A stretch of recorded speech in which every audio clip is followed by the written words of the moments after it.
여러분 반갑습니다. 한국사 전문희 선생님입니다. 자, 이번 시간에는 저번 시간에 이어서 흥선대원군에 대해서 설명하도록 하겠습니다.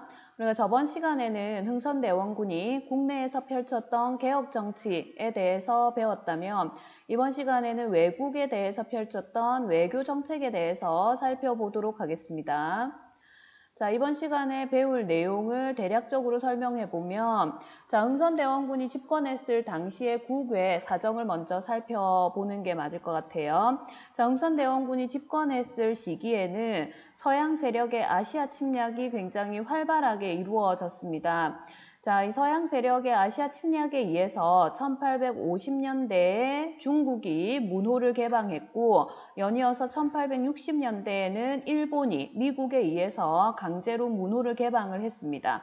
자, 이제 동아시아에서 문호를 개방하지 않은 국가는 조선밖에 없었기 때문에 이 조선의 문호를 개방하기 위한 외국 세력의 조선 침략이 활발하게 이루어졌을 때 흥선대원군이 집권했다고 보시면 되겠습니다. 이러한 상황에서 흥선대원군의 외교 정책은 어떤 거였냐면 흥선대원군은 서양 세력에게 문호를 개방하지 않으려고 했습니다. 그래서 문호를 개방시키려고 하는 서양 세력과 문호를 개방하지 않으려고 하는 흥선대원군이 맞섰기 때문에 외국 세력과의 전쟁이 많이 이루어졌던 시기가 이 시기라고 볼 수 있어요.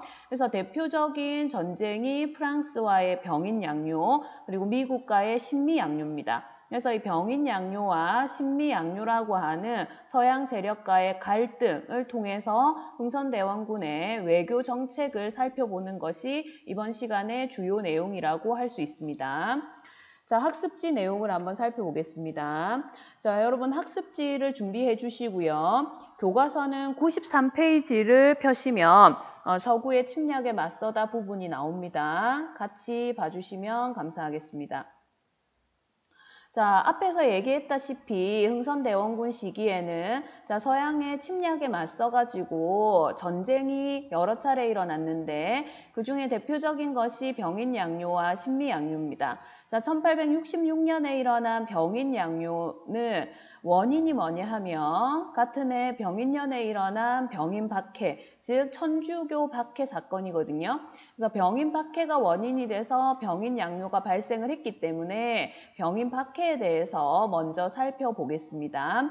자, 병인박해는 말 그대로 1866년 병인년에 발생한 천주교 탄압 사건이다 이렇게 보시면 되겠는데, 자, 이 병인박해가 발생하게 된 배경을 살펴보면 자, 흥선대원군은 집권할 때부터 통상수교 거부 정책을 펼쳐왔습니다. 자, 근데 이런 통상수교 거부 정책을 펼쳐왔는데 흥선대원군이 당시에 이제 남하를 추진하던, 즉 조선보다 더 북쪽에 있으면서 남쪽으로의 진출을 추진하던 누가?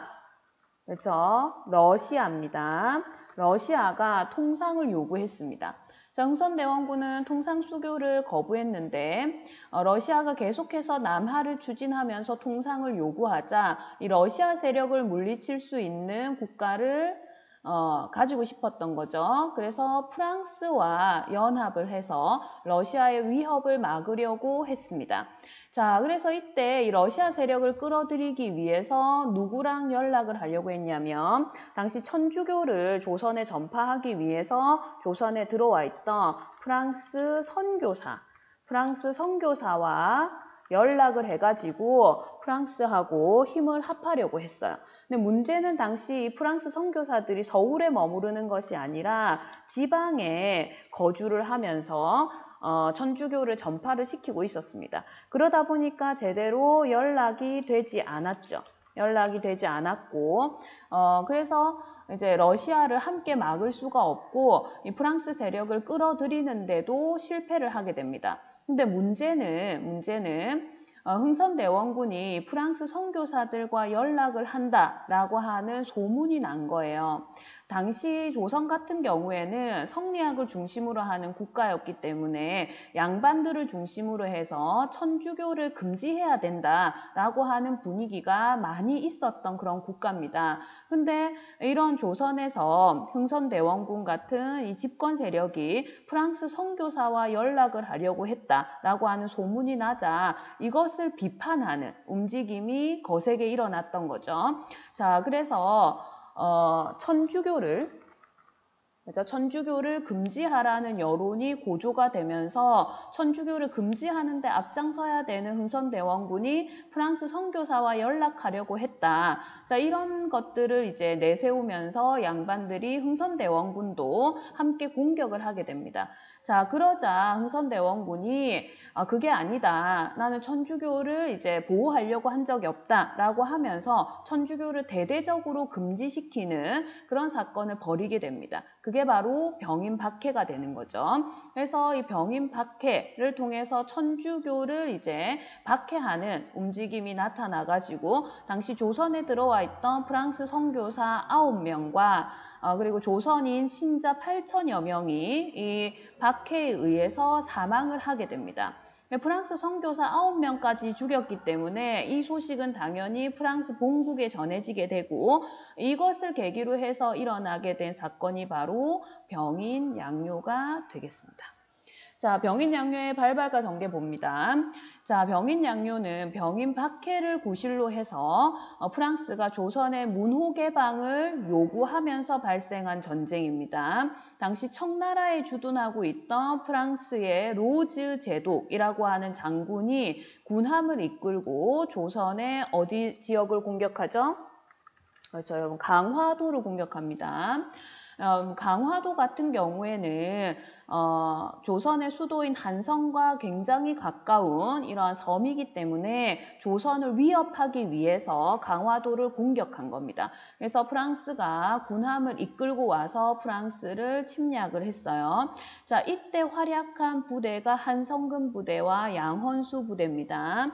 자, 한성근 부대는 문수산성입니다. 문수산성, 그리고 양헌수 부대 같은 경우에는 정족산성이죠. 정족산성에서 주로 산성에서 이렇게 항전을 하면서 프랑스 세력에게 저항을 했습니다. 그래서 정족산성 전투에서 피해가 커지자 프랑스가 퇴각을 했는데 문제는 이 프랑스가 퇴각을 할 때 어디를 공격해서 강화도에 있는 외규장각 건물을 공격을 해가지고 거기에 있던 서적이라든지 문화재를 약탈하고 건물 자체에는 불을 질렀어요.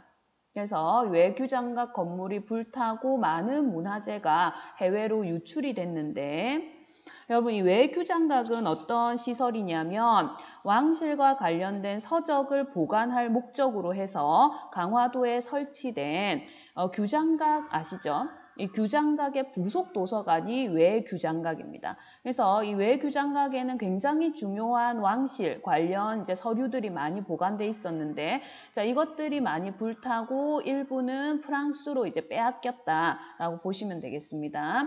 자, 이 사건을 계기로 해서 흥선대원군은 통상수교 거부 정책과 천주교 박해를 더욱더 강화하는 이런 어떤 부작용을 낳게 됐습니다.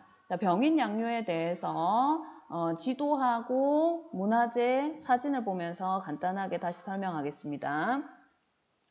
자, 여기가 이제 강화도 지역이거든요. 이 강화도 지역을 공격하게 되면 한성으로 들어가는 길목을 이제 차지를 할 수 있기 때문에 프랑스는 조선을 위협하고 압박하기 위해서 강화도를 침략을 해온 겁니다.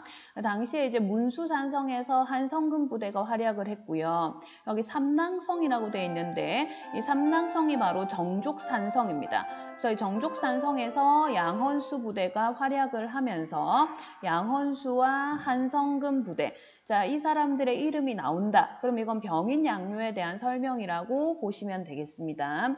자, 그리고 프랑스군이 퇴각을 하면서 외규장각을 공격했다 했죠. 자, 이때 프랑스가 약탈한 문화재 중에 가장 대표적인 것이 바로 외규장각의 의궤입니다. 자, 의궤 같은 경우는 왕실의 주요 의식이나 행사가 개최되고 난 이후에 그 전 과정을 기록한 일종의 보고서인데요. 자, 그때 당시에 행렬 같은 것들을 제대로 이렇게 기록하기 위해서 사진으로 기록하는 경우도 많았습니다. 이 의궤 같은 경우는 조선 왕실의 행사라든지 행사를 잘 알 수 있는 아주 귀중한 문화재인데 2011년까지 프랑스에 있다가 2011년에 우리나라로 반환된 대표적인 반환 문화재다 이렇게 보시면 되겠습니다. 자, 이거는 이제 병인 양요를 기록한 기록화인데요. 여기 보시면 프랑스의 배들이 조선을 공격하고 있는 모습을 볼 수가 있습니다. 자, 그리고 그 이후에 병인 양요 이후에 사건들을 보도록 하겠습니다.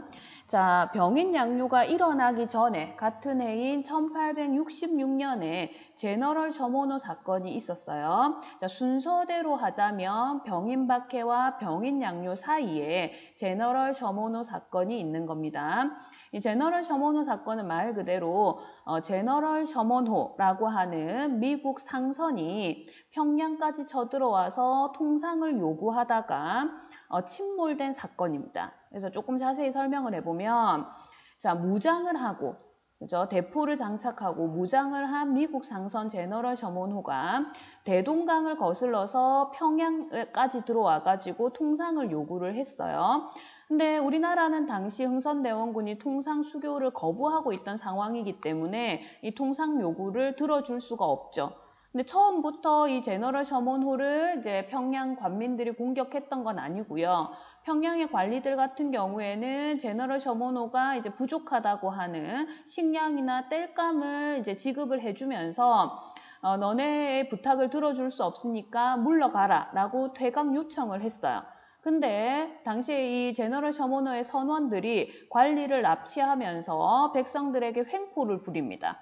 여기에 분노한 평양의 관리와 백성들이 제너럴 셔먼호를 공격해서 침몰시킨 사건이 1866년에 있었어요. 근데 이 사건이 원인이 돼서 일어난 전쟁이 바로 1871년에 신미양요다 이렇게 보시면 되겠습니다. 그리고 제너럴 셔먼호 사건과 신미양요 사이에 1868년에 또 하나의 사건이 발생을 하는데 이게 뭐냐면 자, 누가? 독일의 상인입니다. 독일의 상인인 오페르트가 남연군의 묘 도구를 시도하다가 실패한 사건입니다.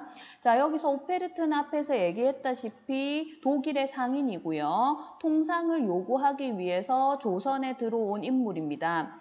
자, 근데 이 오페르트가 통상을 요구했지만 당연히 조선 정부는 거부를 했겠죠.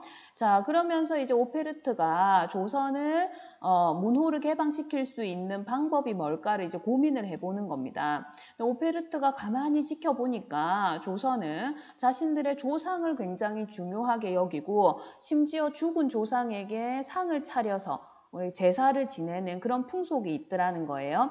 그래서 당시의 집권자인 흥선대원군의 아버지 묘를 파헤쳐서 유고를 가지고 있으면 흥선대원군이 자신의 요구를 들어줄 것이다 라고 생각을 한 겁니다. 그래서 흥선대원군의 아버지 남영군의 묘를 도굴하는 이런 시도를 펼치게 됩니다. 그래서 당시 남영군의 묘가 덕산군에 있었는데 흥선대원군이 아버지의 묘를 이장할 때 굉장히 신경을 많이 썼어요. 그래서 우리가 풍수지리적으로 명당이라고 하는 지역을 사스타시 전국을 다 뒤져가지고 찾아내서 남영군의 묘를 이장을 시켜놓은 그런 상황이었는데 그 남영군의 묘를 흥선대원군이 굉장히 중요하게 이제 여겼다는 거죠. 어쨌든 이 남영군의 묘를 이제 도굴하려고 시도를 하다가 주민들의 저항으로 실패를 하게 됩니다. 이 소식이 흥선대원군에게 알려지자 오히려 서양에 대한 반감만 더 고조되었다라고 보시면 되겠습니다. 그래서 흥선대원군의 통상수교 거부 정책은 시간이 지나면 지날수록 점점 더 확고해지고 있다 이렇게 보시면 돼요. 자, 그러다가 1871년에 제너럴 셔먼호 사건이 배경이 돼서 일어난 또 한 차례의 전쟁이 바로 신미양요입니다. 자, 1871년이 신미년이었거든요. 신미년에 서양이 일으킨 소란이다 라는 뜻으로 신미양요라고 부릅니다. 배경은 앞에서도 얘기했다시피 제너럴 셔먼호 사건이에요. 이 제너럴 셔모노가 이제 침몰을 당했으니까 이제 이것을 구실로 해가지고 제너럴 셔모노에 대한 배상금 지불과 통상조약 체결을 요구했는데 당연히 조선 정부에서는 거절을 합니다. 그러자 이제 미국이 로저스 제도 이을 보내서 군함을 이끌고 또다시 어디를 침략합니까? 그렇죠. 병인 양요와 마찬가지로 강화도를 침략합니다. 자, 강화도를 침략해서 어느 지역을 공격하냐면 초지진과 덕진진을 공격해서 점령을 하고요. 당시 어제원 장군이 이끄는 광성보, 갑곶 이런 데서 이제 열심히 항전을 하지만 결국에는 광성보도 미군에 의해서 함락이 됩니다.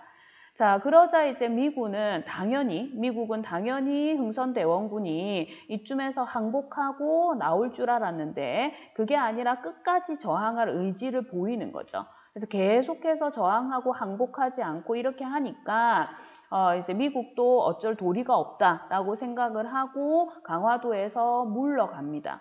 자, 이렇게 해서 이제 신미양요가 끝이 나는 거예요.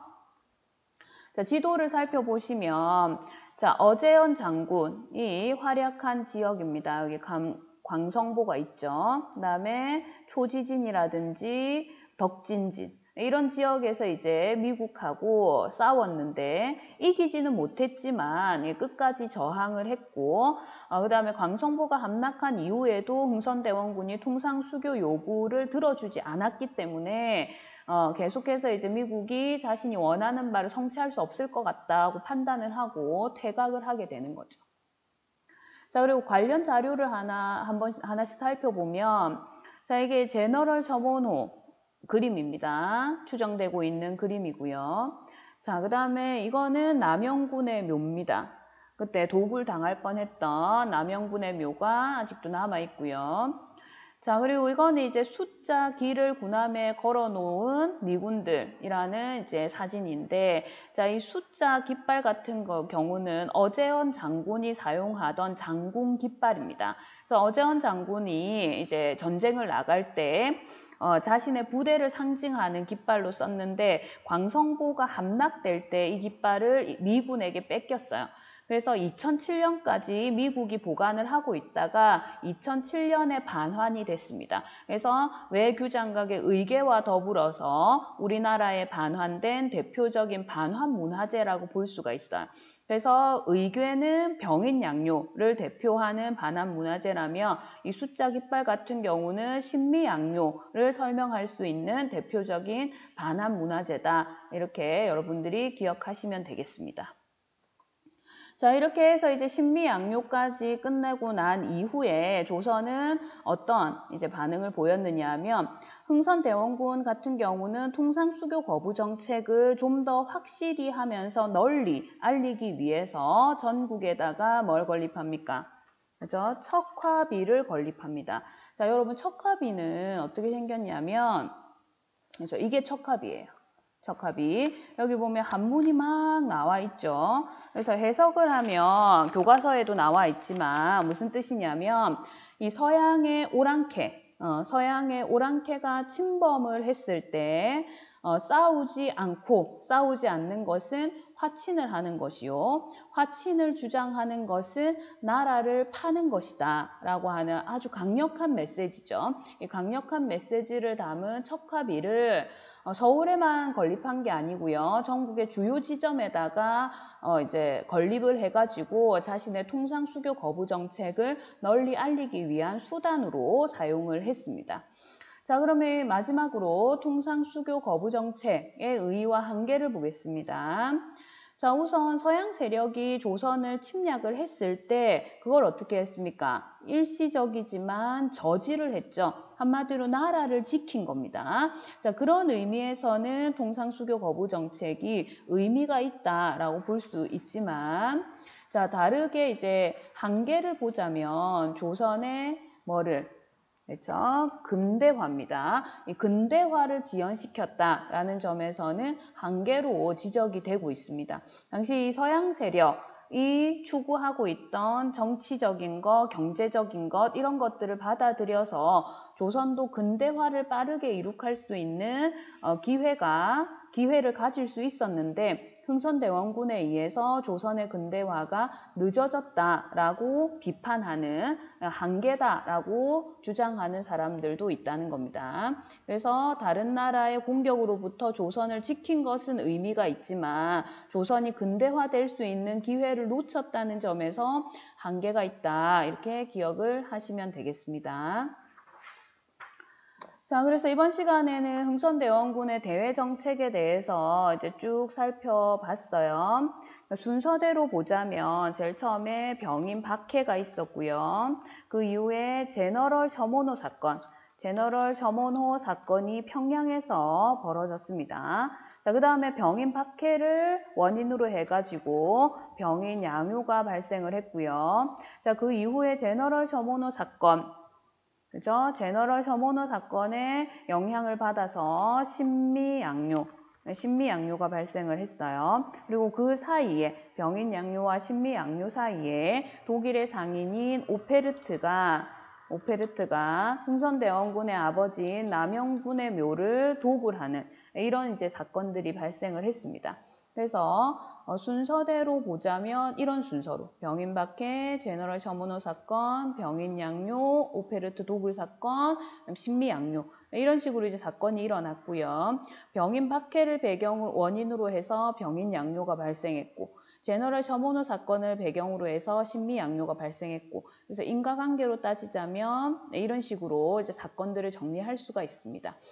그래서 이번 시간에는 통상수교를 거부했던 흥선대원군의 대외 정책에 대해서 살펴봤습니다. 자, 혹시 궁금한 점이 있으면 질문하기 게시판에 남겨주시고요. 그 다음에 교과서 95페이지를 보시면 생각을 키우자 부분이 있어요. 그러면 자료가 2개가 나와 있고 문제가 3개가 나와 있는데 95페이지 생각을 키우자 부분은 스스로 한번 풀어보시고요. 예시 답안은 공지사항에 올려둘 테니까 답을 확인해 보시면 되겠습니다.